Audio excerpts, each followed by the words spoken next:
Welcome to the Real News Network. I'm Paul Jay in Baltimore. After the crisis in 2008, many of us became aware of some language or vocabulary we hadn't heard before. Derivatives, credit default swaps, synthetic bets, this whole dark market that now involves, according to one academic, perhaps as much as $1 quadrillion. So what's $1 quadrillion look like? Well, take a look at these graphics. These are done by cocogiac.com. Here's what $1 trillion looks like if you put it into a cube next to the Empire State Building or the Sears Tower. Okay, that's $1 trillion. Well, here's what $1 quadrillion would look like. Yeah, enormous. So $1 quadrillion, it boggles the mind.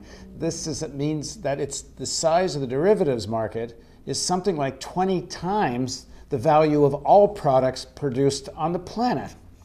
Well, people say, well, if this is so big and has such enormous implications to the global economy, it should be regulated. And that's a subject of our interview today, because there's a big battle going on about whether or not this market will be regulated, and if so, how. Now joining us to talk about all of this is Marcus Stanley. Marcus is the Policy Director of Americans for Financial Reform, which is the main public interest coalition working for stronger financial reform. He previously worked as a senior economist at the U.S. Joint Economic Committee and as an assistant professor of economics at Case Western Reserve University. Thanks very much for joining us, Marcus. Thank you, Paul.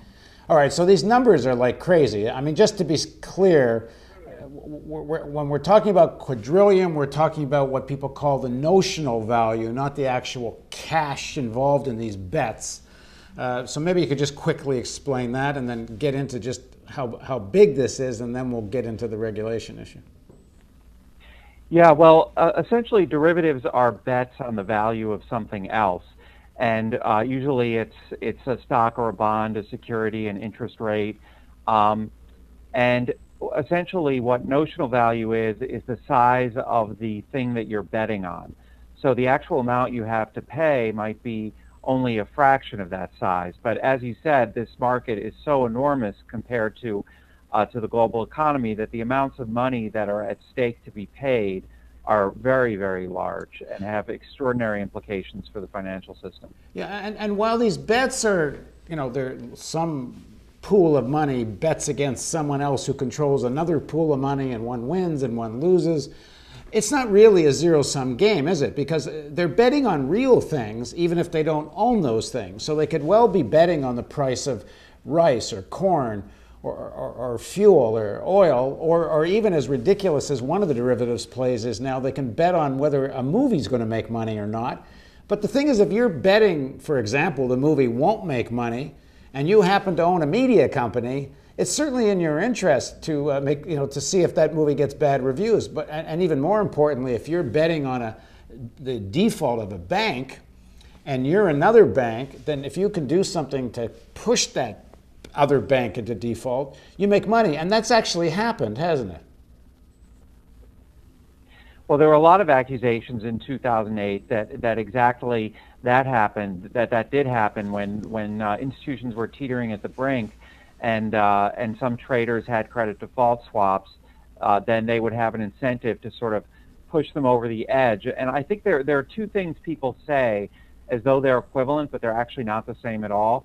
One is that this is a zero-sum game, which in some sense is true in the following sense, that anyone who pays something on a derivative contract, if one person loses, another person is supposed to gain. Someone else will be getting that money. But then the other implication that people draw is that there's no real-world consequence, and that's completely wrong, because as you say, in these bets can create incentives for all kinds of real-world activities that can be very harmful. And also these bets can create bankruptcies, and they create the failures of institutions in the financial system. And when those bankruptcies happen, then that's very disruptive to the whole system, because once a bankruptcy happens, you may not have another party there to pay off on the bets you made, and that can be very disruptive all up and down the line. Well, and it can also involve people's pensions and savings and very real world consequences for a lot of ordinary people. In fact, pension funds are quite invested in a lot of derivatives products. So can very definitely involve people's pensions. Okay, so the size of this, scope of this is enormous. To what extent is it regulated, and where are things at in the regulatory battle?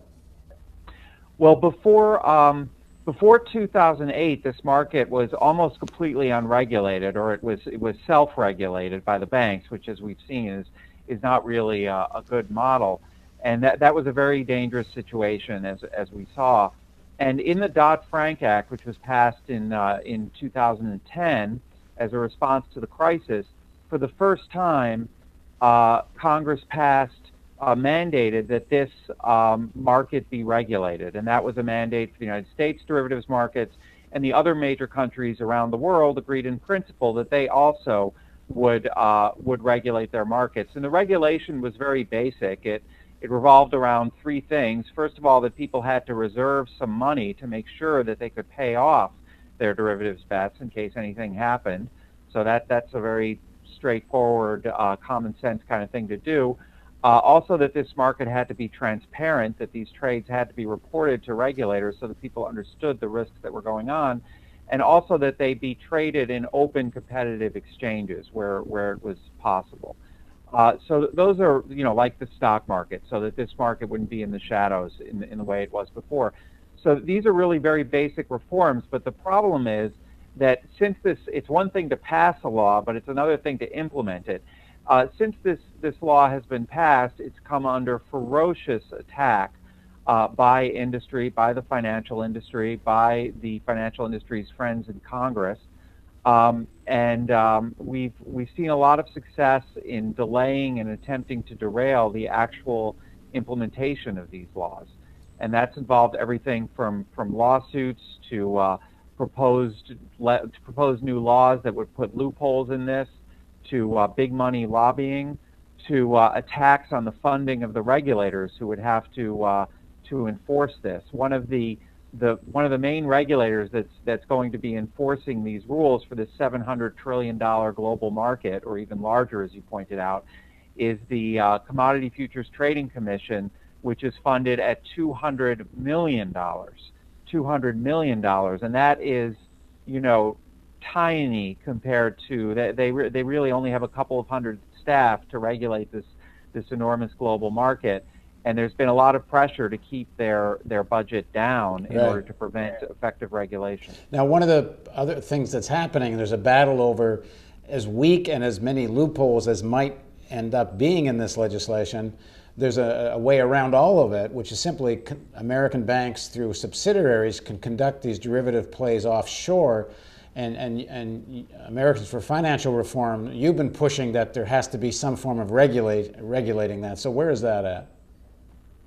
Yeah, and I should say, in reference to what I said before, we have had some success in pushing back some of these attacks. We managed to stop all the new laws in Congress that would have put loopholes in this, and we have managed to make some progress in some areas toward implementing this. So we are moving toward implementation, but one of the things that we're really worried about is that the big banks are trying to exempt their foreign affiliates, basically, from U.S. derivatives regulation.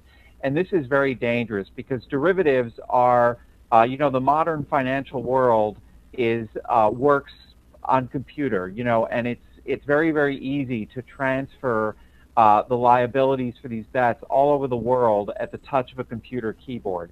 And there really is no place to derivatives. These banks have hundreds and sometimes thousands of foreign affiliates, and it's extraordinarily simple for them to move a derivatives bet or a derivatives exposure from their United States affiliate over to an affiliate in Singapore, Hong Kong, London, the Cayman Islands.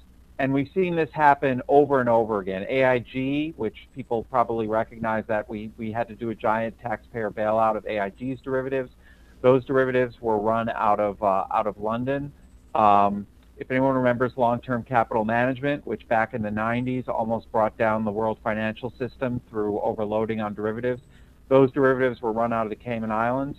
So it's very, very important that these rules apply overseas as well as the U.S. And where are you in terms of the political parties? I mean, Romney is pretty straightforward. He wants to throw Dodd-Frank out, and who knows what he would replace it with. but where's the Democratic Party and its leadership on this issue about offshore?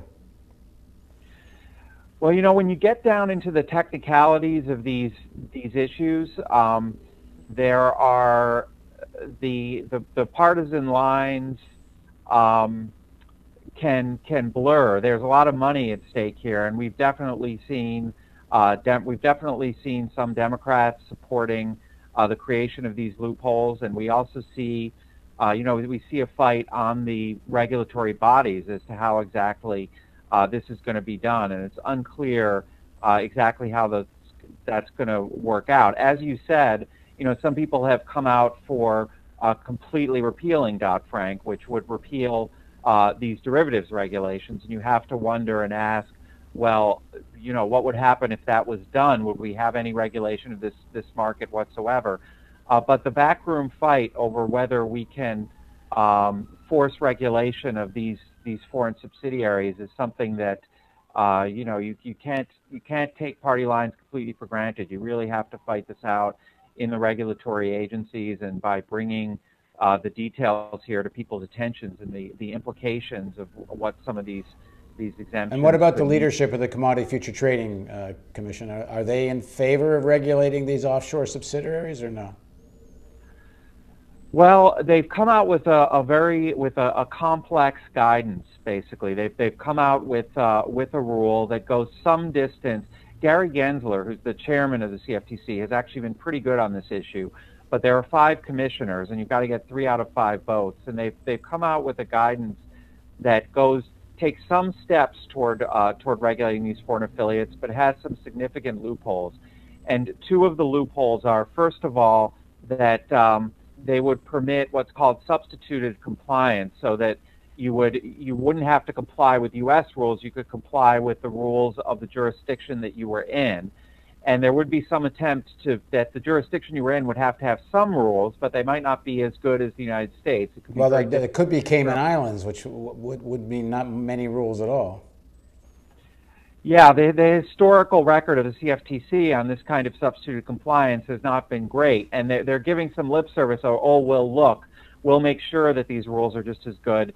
But it's, we're very skeptical of that, and we really have to hold their feet to the fire to limit this kind of substituted compliance, and also to make sure that, basically to make sure that these guys are following real rules anywhere in the world they are.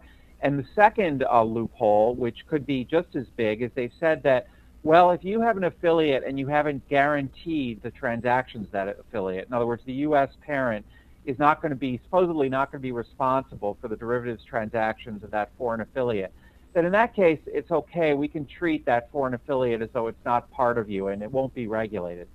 And that's a huge, huge problem, because it's very, very difficult to tell whether these foreign affiliates are guaranteed. I mean, if I have an affiliate and I call that JP Morgan Cayman Islands, there's a reason I called that JP Morgan Cayman Islands.